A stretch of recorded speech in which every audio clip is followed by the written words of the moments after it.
game time. The following announcement has been paid for by the KSPPP. No, definitely not. I am not somebody. Nobody. No, don't get it poppin', I'm somebody. Special, special. Oh, I am so special, special. Now who are you? Somebody. No, definitely not. I ain't got that body. But I get it poppin', I'm somebody. Special. Yeah, that's when if you're watching this and not smoking, I probably look retarded. I mean, if you're smoking, you get it. You're doing the same thing. We like to imagine. I think J Tay tells himself that a lot. The people who are high get it. Let me know. This is J Tay, and you are listening to... Are we still doing Best Saturday? Yeah. Ooh, yeah. Do you have a dorsal fin? Welcome back to the show. Everybody get down except you ugly bitch, you get up. Dost have thou a mug of ale for me and me mate? He has been pitched in battle for a fortnight. Everybody get down. Everybody get down. Everybody get down. Everybody get down. Everybody get down. Everybody get down. Everybody get down. Everybody get down. Everybody get down. Everybody get down. Everybody get down. Everybody get down. Everybody get down. Everybody get down. Everybody get down. Everybody get down. That's right, I said look for that on my new album, everybody. You got an album, J Tay? Yeah, I got one on the way. All right. Well, what are we going to do in the meantime? J Tay Today. What'd you say? J Tay Today. No way. Yes, way. No way. Yes, way. No way. Yes, way. Tell him your name. People want to get down with you. What's going on, man? Your raps are so tight. What's going on, man? Your raps are so tight. Come on.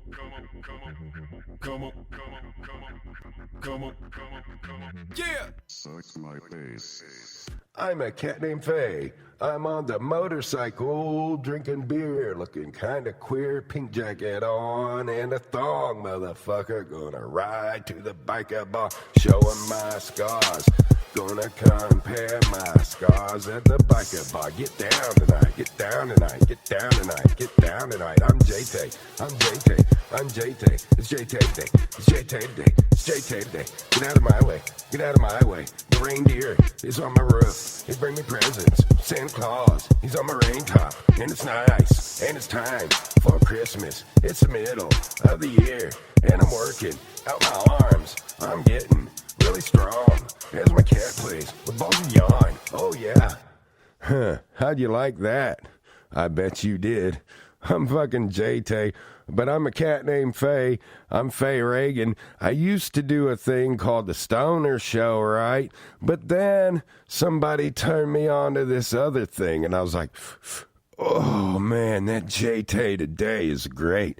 And after taking 2 hits of it, I never did look back. But the storms were rolling in, right? The storms were rolling in, and the lightning was almost here. As I used to do a thing called The Stoner Show, and that motherfucking shit, it lasted like an hour. And it was like, oh no, because like you could hear the thunder. And I was like, there's no way I can record for an hour straight without that thunder interfering. So what'd we do? We compressed it to a neat little 15 motherfucking minutes of pure bliss and satisfaction that only and only your eardrums can enjoy, and they will thank you later for it too, bro. Your eardrums will talk to you. It's true. If you go and do some fucking yoga with a little bit of chi, it'll open up your organs as the UPS driver driver comes to your house and says, oh, when you open your door, he goes, oh, and then your organs start talking to you and they tell you. To train the dolphin, you must think like the dolphin. You must be getting inside the dolphin's head and communicating. I'm saying to Snowflake, and he is saying, and he is up on the tail. And you can quote him.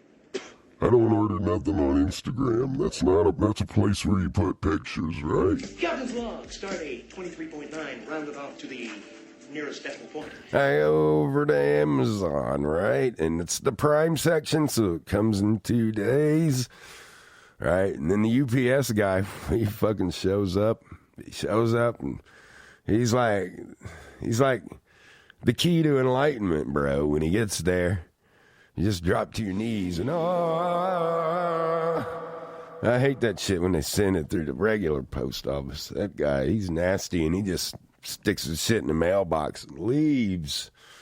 It's like, thanks, bro. A little extra high today. You say you knocked Jesse Ventura to the floor with a punch. Yeah, well, I knocked him down. Knocked him down. But we can blame that on the Mexicans. The Gulf of Tonkin incident. Now that took us into war in Vietnam. They've now admitted it was a lie. $300 an ounce or $100 an ounce, you decide. We had the wake, and he was there. And here's the thing. When I smoke the good shit, and then I smoke the average shit, I really can't tell that much difference in my high, bro. And I'm a skilled fucking trained professional at this shit. I even had a show that was named with the word stoner in it, you know? So I know a couple things or two about lessons here. And y'all have been interested in fucking J Tay the wrestler as my vaping pen dies, much like my wrestling fucking career did. There's not much to talk about, bro.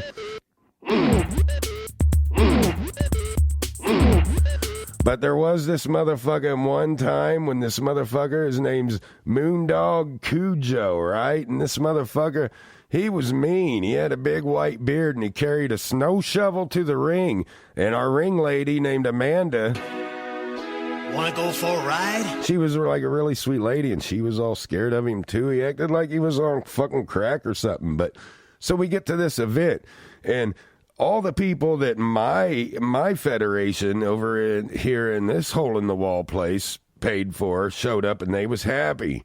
We had fucking Jake the Snake. We had motherfucking Honky Tonk Man. We had a couple no-shows like Bob Orton. He had his truck driving business to tend to. Bet you didn't know about that. Who cares about that? But anyway, we had this event. We had a whole bunch of motherfucking wrestlers, and half of them, when I got in that locker room, didn't seem to be very happy. There was this other booker. He was going by the name of Falcon. He was also like a ring manager, right? And he was splitting the show with the people that I was training with. So you had these two different sets of fucking people in charge, and they had to pay their own wrestlers that showed up. Well, we had a whole bunch of pissed off guys, like fucking Rosie. He was all pissed off. Roman Reigns' brother, Rosie, superhero in training, man. I go in the fucking locker room. I'm sitting here. I got my little wiener out. I'm sitting here fucking taking a piss in the locker room. All of a sudden, here comes Rosie in full-blown shit gear. I mean, superhero training mode. He didn't have his mask on, but he had a full-blown cape. Comes up and starts taking a piss right next to me, bro.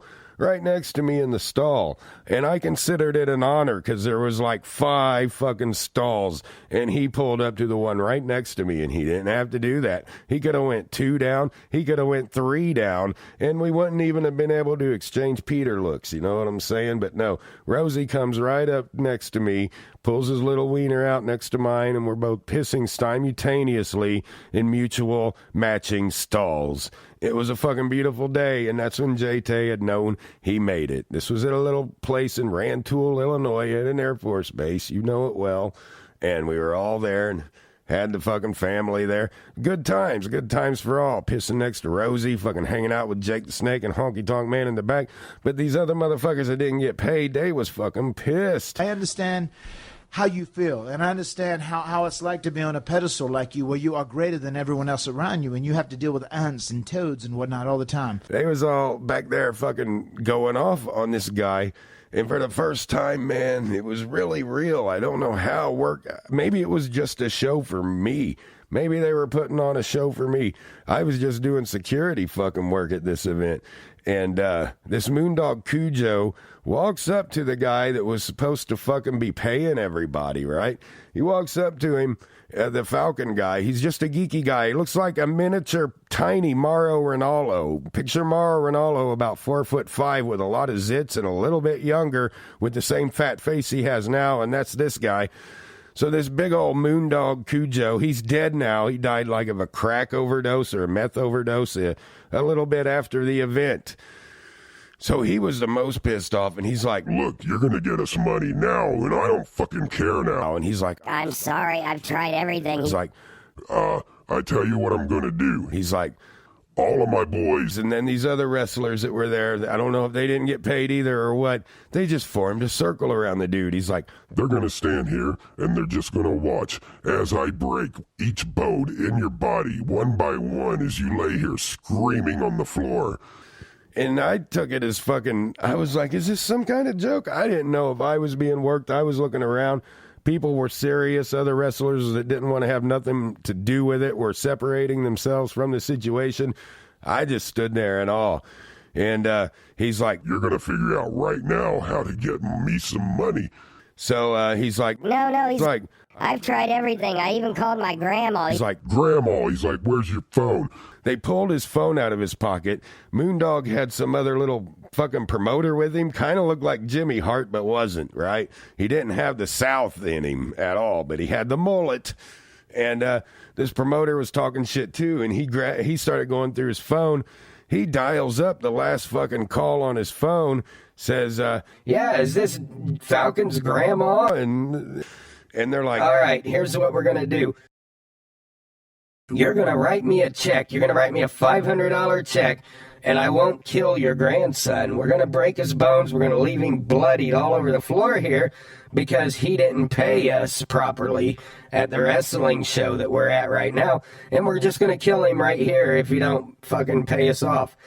So, next thing you know, fucking here comes a check. It took about a half hour to get there, but Grandma brought a fucking check up there, all panicked, to the event to give the guy, and he got paid. And and several matches went on in between this and shit, and I had to go out to the ring, so I don't know everything that happened, but by the time I got to the back, the Falcon dude was a bit relieved. He was like, "Phew," and you could tell it. I didn't know the guy, so I just watched from a distance. And then, next thing you know, here they come again. You hear the loud voice of the fucking non-South mouth coming around the corner with the Cujo dude. You hear the snow shovel dragging. "Motherfucker, this ain't enough. I've decided since you ripped me off in the first place, you're gonna fucking get me more, and you're gonna figure out how to do it. And I still have your grandma's checkbook right here, so we're gonna write some more checks, and you're gonna fill it out." And he's like, No, I can't do that. And so what they ended up, and then they couldn't get this right. They couldn't figure out a way to get the check cashed. Moondog needed some crack, and they couldn't figure out a way to get this fucking check cashed. Plus, he was insisting on more. So he's like, "You're going to take me to Walmart right now." So they ended up going to Walmart. They didn't get what they needed because Walmart, it was too late at night to fucking cash checks. So they come all the way back to the place. And when they get back, they turn around and say, "You gotta go back to Walmart one more time. You're just gonna buy TVs. You're gonna spend every dime in your grandma's account, and you're gonna buy me TVs until I'm fucking happy, or I will murder you." And they come back with the fucking ring truck just fucking full of TVs for everybody. And then I have to go out. Jake the Snake's getting ready to have his match, and that's the fucking main event. I have a spot in it because the honky tonk man's running in. When the referee gets knocked out to do the 3 count, I have to make sure the ring's clear. So I'm out here doing my job. All of a sudden, I see our local police department, 4 people, go to the back And I'm watching them more than I am the match, almost fucking everything up, right? And what I'm supposed to be doing. I'm like, oh shit. They come out from the back with the fucking guy, the promoter. I don't know if they arrested him for not paying the wrestlers like he was supposed to, but they escorted him out of there. I'm guessing that they just did it for his own safety. Somehow Grandma fucking probably called 911 somewhere in the middle and said, "Will you please go rescue my grandson from the wrestling event, please?" But no wrestlers got arrested that night. But I was like, damn, now I know how it's fucking real, bro. And I know how it gets real. You just fucking go into the locker room, in a locker room full of motherfuckers that don't get paid at a shitty house show, bro. Shit'll get real fast. Real fast. You know what I'm saying, Darcy? Hope you enjoyed that story. You fucking motherfuckers. J Tay's out here fucking all the time, providing my voice to you. And you know what? I didn't even put sponsors in today's episode. And as I was saying, Winston tastes good. Like a cigarette should. Like a cigarette should.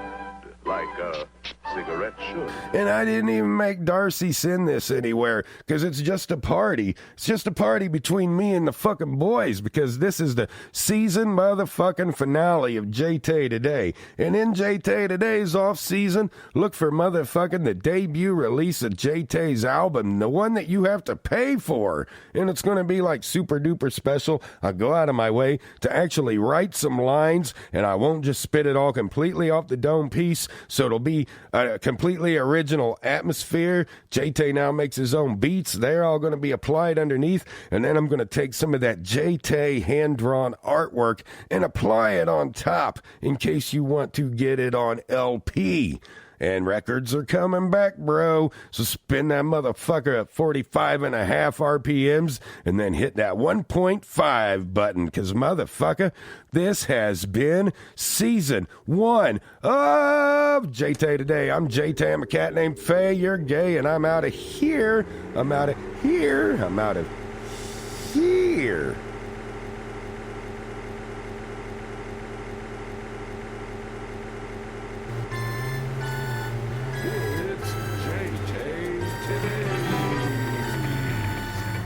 Testing. Oh, hi. Oh.